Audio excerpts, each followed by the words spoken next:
shirkan jaraa'id ay sidoo jirka u qabteen odayaasha iyo siyaasiyiinta waxgaradka ka soo jeeda degmada Ceelaf Weyn mid ka mid ah beelaha degmadaasi Ceelaf Weyn ayaa waxay kaga hadleen isla markaasina soo dhaweeyeen hadal uu dhawaan soo jeediyay taliyaha guud ee ciidamada qaranka Soomaaliland Ismaaciil Taani waxayna dhaleeceeyeen isla markaasina ay dambiilo qaran ku tilmaameen Cornel Caare oo dhawaan ka goostay ciidamada qaranka waxayna sheegeen inuu dilal badan ka geystay degmada Ceelaf Weyn iyo waliba deegaanada hoos yimaada degmada Dareerweyne waxayna sheegeen in sharciga la hor keeno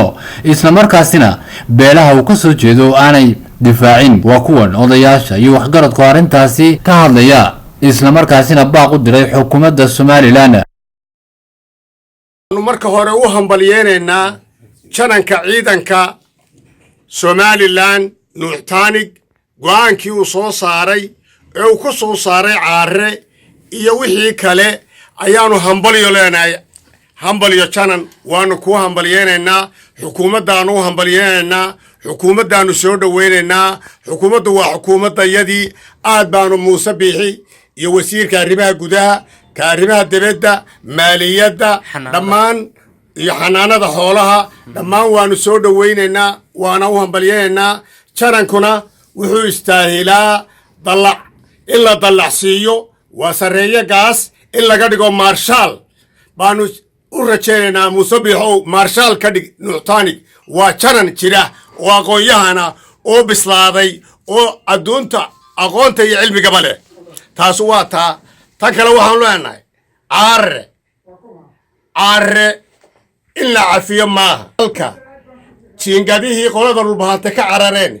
bililiqadiisu bililiqaysanayay laba nin buu ku dilo Muuse Ismaaciil waa loogiyo waa cadaan waa og yihiin Muuse Ismaaciil saad yoorse waa og yihiin isagoo jiingadii furanayeen dhinac ka furteen uu laba toogtay boqol iyo Dareerweyne waad ogeedeen maantii dhaweyd afaroodoo kici waayay buu ku dilay oo bakti ah Puntland markuu ku dhaqdo waxay tiri war odayaal kuma aan dirsane xukuumaddan ku riir weerare maxaa dadka rayidka odayaasha kici waayaad ka doorato xiriyihiisii bay gubtay waa eriday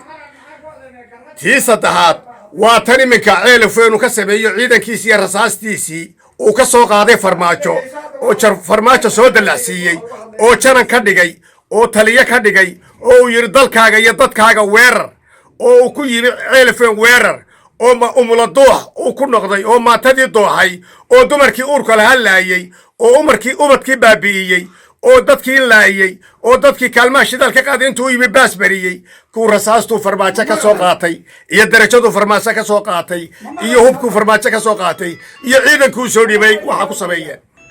waa gacan ku liigle kaamila lama cafi karo if yaakrina cafisna male 195 qof buu dilay awal oo aakhir waa loo haystaa waana ku hambalyeynaa jaranku sida uu dhigay hadda cafidaan annagu cafiyi mayno hadda xitaa cafidaan annagu cafiyi mayno 195 ka qofna waaba goobayeen dadka ay dhaleen ee aakhira maanta jira kuwa noola goobaya leedac isku doonaya buurtuuna ku jira daalo waanu ognahay Muuse Ismaaciil buu dabada geliyay Muuse Ismaaciil habeen walba halku seexdo iyo buurtu fuulo iyo halku ku jiro waanu ka waraynaa space baanu ka waraynaa meel lagaga gaban maayo haddaad xitaa cafidaan halka uu joogaan ugu tageynaa halkuu joogo baanu ugu tageynaa dawladdana waa hambalyeynaa ciidankana waanu hambalyeynaa anta war saxaafadeedkan waxaanu qabanay wax badan oo aanu cid odhanaynaa ma jirto dabeecad ma aha inaanu anagu cid u hanjabno dabeecadna nooma aha inaanu cid cayno laakiin ra'yigayga waxaanu ku cabiraynaa aragti ahaan waxa aanu ka qabno waxyaalaha media la isu marinayo laba message baanu diraynaa oo ku kala socda ka koobaad xukuumadda waxaanu leenahay aragti ahaan waanu raacsanayn aragtidii uu ka hadlay jananka guud ee ciidamada Soomaaliland Nuux Taanig wayna fiicnayd haddii xoogaa dee kelmado dheeraadii ay hadalka ka raaceen waa bini aadan oo la yaabi mayno laakiin ujeeddada hadalku waanu taageersannaho way fiicnayd waxaanu xukuumadda leenahay 20 sannadood baa annaga waxaasu noo muuqdeenaa maanta aragteen ilaa 1991kii waxaasaa la wadi dhibtaasaa la wadi burburkaasaa la waday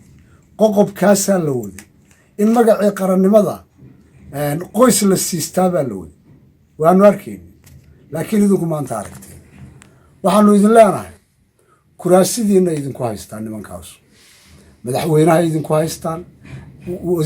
wasiirka arrimaha gudaha idinku haystaan jananka idinku haystaan waryaalahe nimanka ama meesha uga carara ama iska celiya intaa idinkaanu idin leenahay haddaa xukuumadda tihiin waxaanu kaloo idin leenahay nimankaa hanjabayay wax walba lahaa ee boqorada iyo suldaamada lahaa caarahoodana u daaye hubkoodana u daaye annaga kii aa naga qaadeen keliya noo soo celiya kii aa naga qaadeen mar haddaa waxba qaban kari weydeen hubkii aa annaga naga qaadeen noo soo celiya habaryoonis u jawaabi mayno laakiin waxaanu leenahay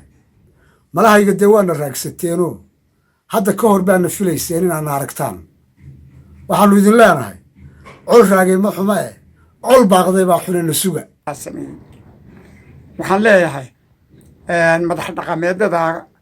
kuwa sheegtay ee magaca gareys ku hadlay iyo wankan daba orday ee haddana yidhi mataanaanu nahay maxay haytoy waxba kumay hadlin magacaana ma matelaane magaca xaala siiyaan horta sababtoo ah ninka madax dhaqameedka suldaanka sheegtaa boqorka sida nabadda iyo wanaagu ka shaqayn jiray ma ahan inuu wax kiciyo oo fidmo iyo waxa uu kiciyo horta taas waxaan leeyahay odayaashaasaan ujeediyey nimanka odayaasha sheegtay waxaana u sheegayaa oo kale oo taa kaga baxayaa haddii dowladnimadeenna burburto oo si ay sheegayaan kuma maakimine ay burburto soo ku noqon mayno 1848 markii ingiriisku yimi ka hor ee boobka iyo dhaca iyo duulaanku sharafta ahaayeen ilaa xoolo kale ma lihine cashuurtii way joogsanaysaa financial resourcesna ma lihin arigaa yar baynu iibsan jiro sanadkii mar la iibiyo waatan haraggeli joogsaday wax kale ma soo saaro nolol maahe ama waa inaa xoog ku qabataan bay ahayd oo dowlad noo muujisaan dee amaanaa si uu doonayo yeeshaan oo la heshiisaan oo waddanka qaqadaysaan taasaan dowladnimada dadka reer sanaagna waxaan leeyahay reer sanaago ka baxa ay qabyaaladeed ka baxa argaasis waxbay tari maayo 4 beelood baa cergaabo lagu deganaa gobolkeenna la doonaya reer galbeedka qoodiga isku haysta markaynu inagu isku maranno ee islayno inay nagu soo fidaan dhulkeenna qabsadaan ayay doonayaan wareer sanaago arrintaa u fiirsada oo nabadgelyaha laga shaqeeyo labadan reer ee yaryar ee boho iyo daraysna ka daaya waxaana galbeed laga soo raraya yani maarad ku qodqodaysaan intaas ayaan assalaamu calaykum waraxmatullaahi wabarakaatu kolley shirkan haddaanu qabanay shirkan qabanay waxaanu qabanay rayiga aanu cabrayno waxa weeye arrimahan waxa weeye ka dhacay gobolka Sanaag gaar ahaan degmada Ceelaf Weyn iyo nawaaxigeeda waxaanu sheegaynaa waxaan balyeynaa jananku sir run ayuu hadlay jananka runtiisa haddii la diidayo oo la leeyahay runta muxuu sheegay runtu waxa weeye waa shayga muhiimka ah ee Soomaaliland ku badbaadso been in lagu sheekeeyo maaha jananku waxa weeye run buu sheegay ninkaasi waxa weeye waa gacan ku dhigile waxa weeye waa ku cad yahay odayadii waxa weeye shaqada ahaa ee waxa weeye dar weyne u laayay cid wale way furaysaa waana ka marag buurtan uu galayna waxa uu galay Puntland markay aragtay inuu shicib leynayo ayay yiraahdeen hanagu soo noqon hana noo iman sidaa daraadeed ayuu buurta waxa weeye u micsaday waxaan leenahay ninka waxa weeye caare cidda u doodaysa waxa weeye waa jeesi ma aha jeesi if iyo akhro waa ku seedayaan waxaan leenahay ummadda uqaasha waayeelka waxjaradka jarxajis u tafahayden gacan ku dilaha waxa weeye caanka ah waxaan leenahay aku waayeen aakhiradiina naftina ku waayina waxa weeye cadaab ku dilna ninkaas in la qisaaso ayuu waajib ku yahay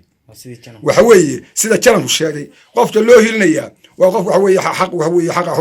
xaq loo hiliyo laakiin ma inaan arag caadana uma lihin islaamnimana maaha in loogu hiliyo qofka xaq darro wax xaq darro ah in loo hiliyo jananku waa bini aadan waxa weeye sida jirta waxaan leenahay jarxajiska reerka la yidhaahdo ee aan xishoonayn ma xishoonaysaan baan leeyahay xishood waxaasi ma aha dagaalkaa ku baaqaysaana mid dhacaya ma aha somalilan waxa weeye ma aha idinka qura ma aha waa jamhuuriyad jirta oo ummadoo dhan waxa weye degan oo taalla sidaa daraaddeed waxaan leenahay odayadu ha ka jireen tv inay soo istaajiyeen leeyihiin caare waxa weeye haddii la taabto waxa weeye waanu dagaalamaynaa maxaad ku dagaalamaysaa ma xaqdarra mase xaq haddii runta la sheego waan dagaalamayaa wax cuntabaya maaha wax noo cuntabaya bilaadna cuntabaya waxa weeye dagaalka aad ku baaqdeen mid soconaya maaha runtii waxaanu leenahay haddaanu nahay waxa weeye beelaha waxa weeye habar jeclo ama beelaha waxa weeye somaliland ku nool oo dhan aad iyo aad ba hadalkaas waxyeello ugu yahay dagaalkaas u baaqdeen waxyeellu ku waxa weeye dishadin yahay lafihiinuu yahay ubadkiinuu yahay maatadiinuu yahay sidaa daraaddeed waxaanu leenahay arrintaa xaal iyo boros jabxiya oo dib uga noqda oo waxa weeye arrintaa istilaaliya waxaanu idin leenahay dagaalka waxa weeye haddii cidii ay dagaalamayso waynu isnaqaanaa habar jeclo dagaalka waxa weeye waxyaalaha looga dambeeya ka mid tahay waa looga dambeyn jira basha dagaalka laakiin idinka waxaanu leenahay jarxad sidaatiin dagaalka waaba yaabnay maanta markii aad tirahdeen waanu dagaalamaynaa ciddaa la dagaalamaysaan waayo somalilan waxaad ka tihiin dhibic bay ka tihiin dhibic muuse bixina waxaan leeyahay